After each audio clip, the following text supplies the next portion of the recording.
A partir desse momento, estaremos transmitindo para a comunidade espírita de Ponte Nova e região palestra realizada por Isabel Lessa, do grupo da Fraternidade Espírita Irmão Fritz.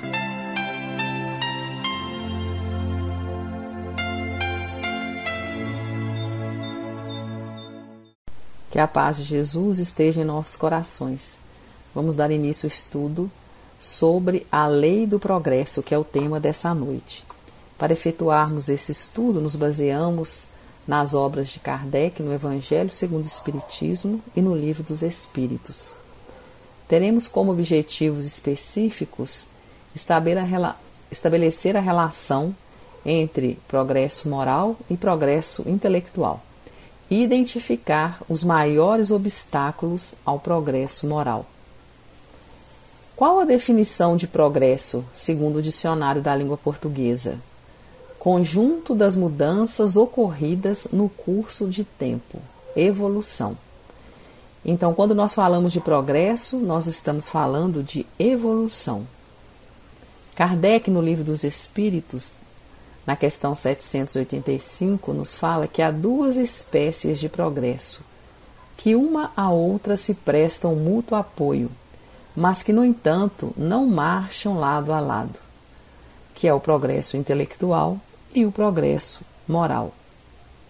E continua, através da questão 780, nos perguntando: o progresso moral, ele acompanha sempre o progresso intelectual?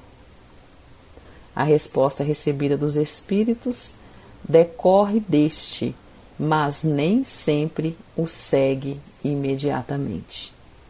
Temos como apoio também Leon Denis, onde ele nos fala que o tempo e o trabalho são os dois elementos de nosso progresso, e a lei da reencarnação mostra de uma forma brilhante a soberana justiça que reina sobre todos os seres. Então, o tempo e o trabalho, nós obtemos esse tempo através das reencarnações que Deus permite que nós tenhamos. E também através do nosso trabalho, nós vamos conseguindo, passo a passo, quebrar, forjar em nós mesmos os nossos grilhões, ou seja, nós vamos conseguindo nos libertar de tudo que nos prende. E ele continua dizendo: sendo o aperfeiçoamento intelectual e moral da alma o objetivo da nossa vida, qual a condição e qual meio nos convém melhor para conseguir esse objetivo? Então, existe algum meio onde eu vá renascer que vai ser melhor para que eu consiga esse objetivo? E Leon Denis completa nos dizendo que o homem pode trabalhar para essa perfeição em todas as condições e em todos os meios sociais. Porque a lei do progresso, ela é inexorável, a lei do progresso, ela é inadiável. Porque o homem não pode conservar-se indefinidamente na ignorância, porque nós devemos atingir a finalidade pela qual a divina providência nos assinou, que é a nossa perfeição relativa. Porém, muito falta para que o progresso moral se ache no mesmo nível do intelectual. Ou seja, somos mais elevados intelectualmente do que moralmente. Entretanto, se nós compararmos os costumes sociais de hoje com os de alguns séculos atrás, nós temos a certeza do processo, do nosso progresso realizado. Na verdade, o atual progresso alcançado pela humanidade representa um esforço evolutivo de milênios, onde nós passamos da sensação ao instinto, do instinto à inteligência e da inteligência ao discernimento. A evolução, então, ela é fruto do tempo infinito. E ela é o resultado, principalmente, do esforço individual de cada um de nós. Quanto maior for o nosso empenho, melhores serão os resultados alcançados. Por isso mesmo, uns conseguem avançar rapidamente enquanto outros ficam entorpecidos. Somos nós mesmos os próprios autores da nossa situação, feliz ou infeliz, conforme essa frase de Jesus Cristo: a cada um segundo as suas obras. Mediante essa afirmação de Jesus, que a cada um segundo as suas obras, nós vemos então que todo espírito, cada um de nós que se atrasa, não pode queixar-se senão de si mesmo, assim como que se adianta tem um mérito exclusivo do seu esforço. O progresso intelectual e o progresso moral, eles raramente marcham juntos, mas o que o espírito não consegue em dado tempo, ele alcança em outro. De modo que os dois progressos acabam por atingir o mesmo nível. Eis porque se veem muitas vezes homens inteligentes e instruídos pouco adiantados moralmente, e vice-versa. No entanto, o progresso intelectual, ele pode gerar o progresso moral. Por quê? O progresso intelectual nos faz ver com mais clareza a diferença, o bem e o mal. Então, desta maneira, nós podemos escolher com mais sabedoria. O desenvolvimento do nosso livre-arbítrio acompanha o da inteligência e aumenta a responsabilidade dos atos. Como quando nós estamos fazendo o próprio estudo da doutrina espírita, que vai nos abrindo um modo diferenciado de ter uma visão da vida, das pessoas, das situações, tudo isso vai nos auxiliando a distinguir um caminhar do outro caminhar. E é isso que faz o nosso progresso. Nesse sentido, a reencarnação ela é necessária ao duplo progresso, tanto ao progresso intelectual, através da atividade obrigatória do trabalho, ou seja, o trabalho ele incentiva, ele desenvolve o nosso progresso intelectual.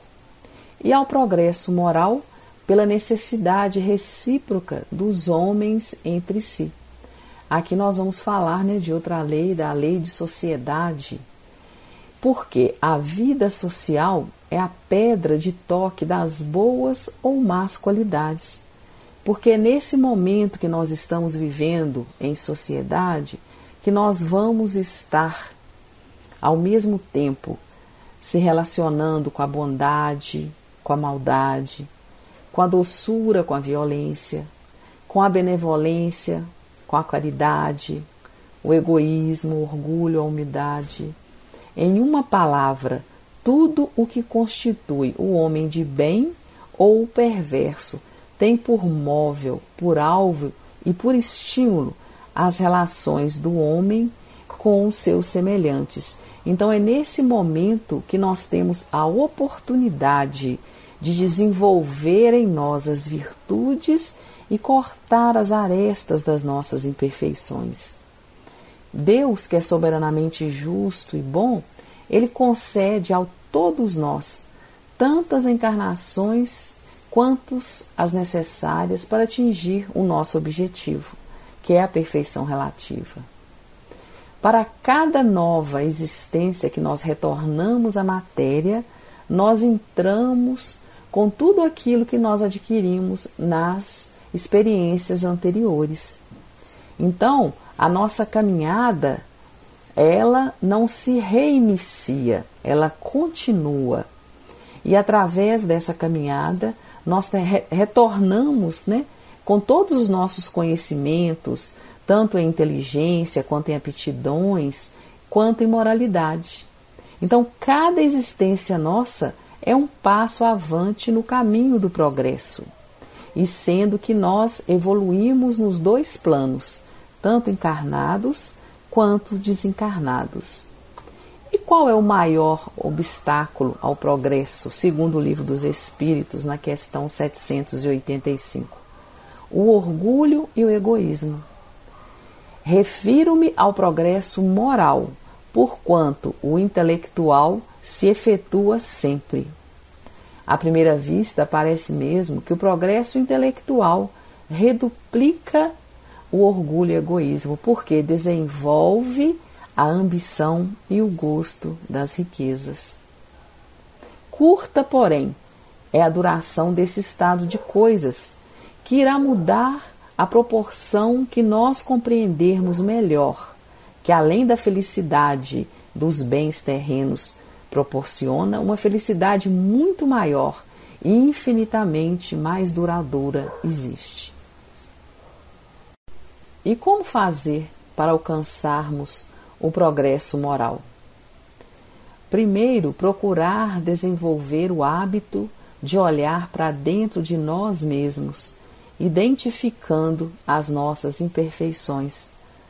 Ao invés de se preocupar com o outro, se preocupar exclusivamente conosco mesmo. A partir daí, a partir do momento que eu identifico as minhas imperfeições, eu começo esse processo. Por quê que eu preciso identificar? Porque nós só vamos mudar alguma coisa se a gente identifica que aquilo precisa ser mudado. Então, através do esforço diário, passo a passo, e através da perseverança é que nós vamos conseguir realizar esse progresso. No Momento Espírita, nos traz uma mensagem que nos leva à reflexão, quando nos diz que, ao invés de reclamar, nós devemos mudar as nossas atitudes. Nos diz o seguinte, que na vida cotidiana são constantes as reclamações a respeito do proceder alheio.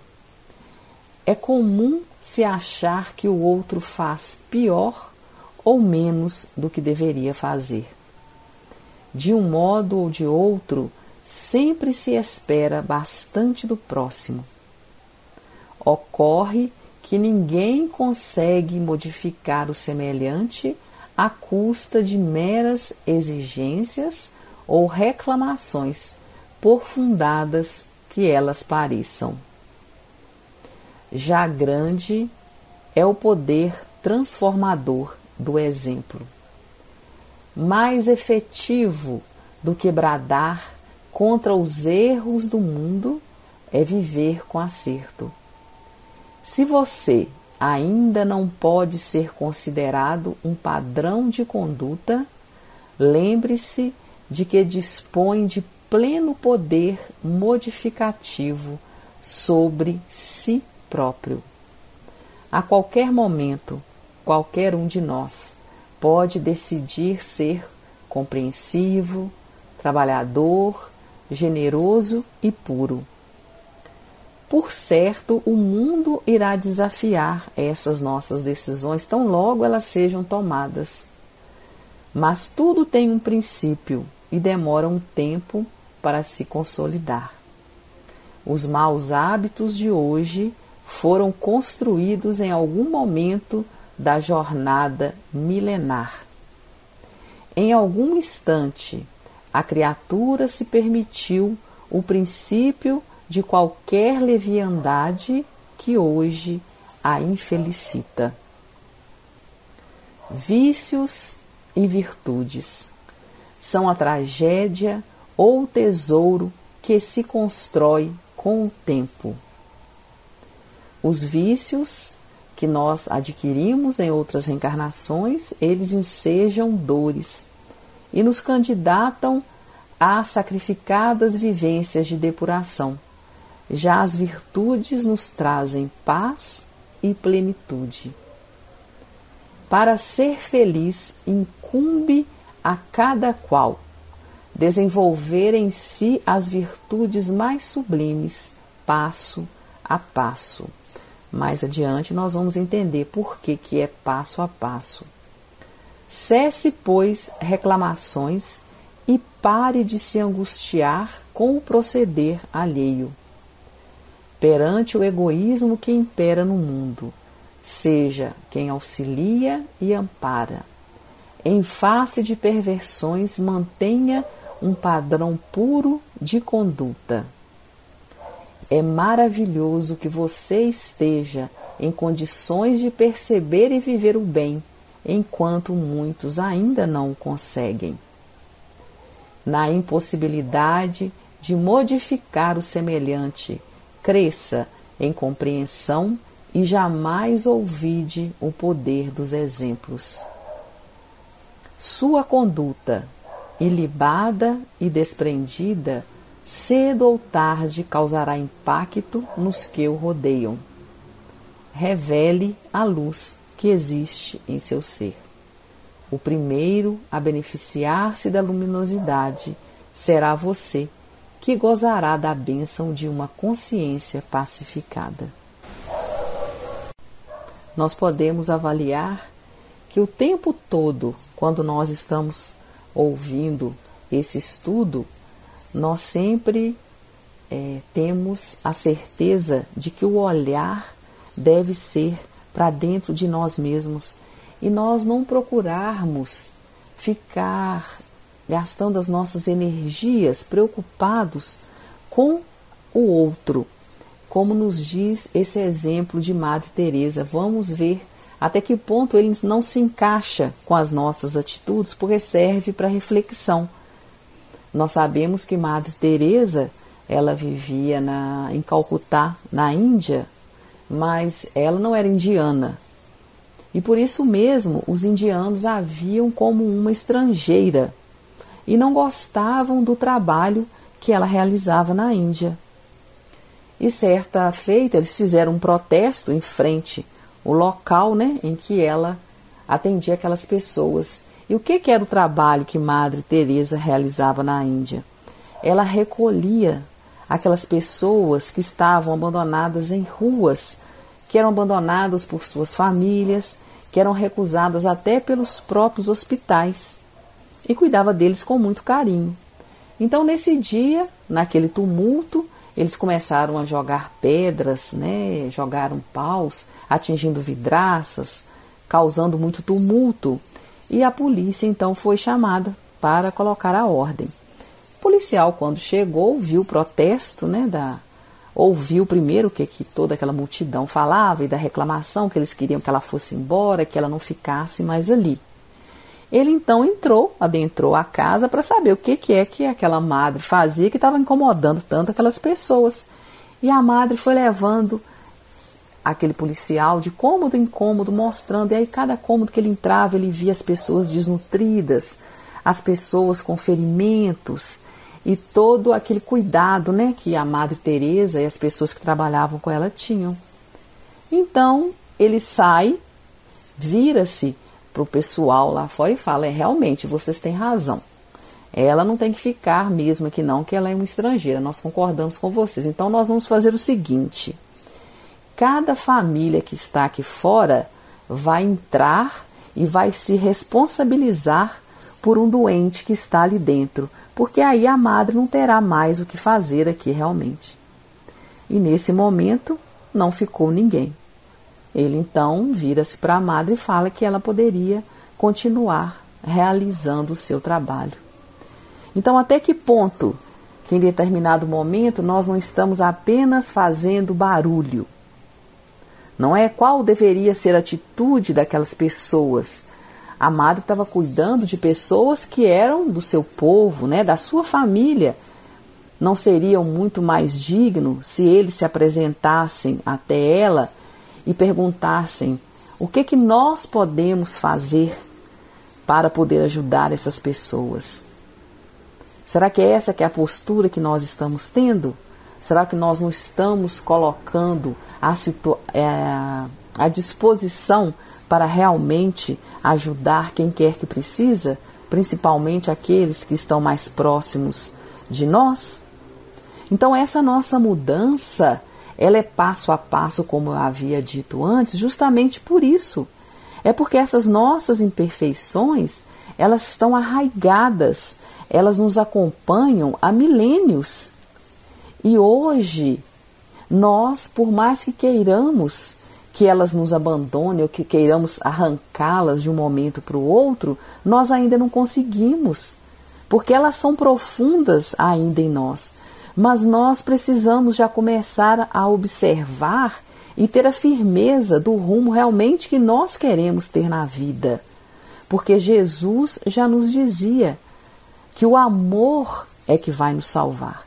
Então, todas as vezes que eu procuro doar carinho, que eu procuro doar amor, que eu procuro doar algo de bom em mim, então, naquele momento, eu estou conseguindo realizar a minha cura. Então, que nós possamos ter essa disposição para seguir realmente o que Jesus nos diz, porque só dessa maneira é que nós vamos conseguir ter esse progresso para alcançar a nossa felicidade, para poder alcançar a nossa perfeição relativa. Que Deus nos ilumine hoje e sempre.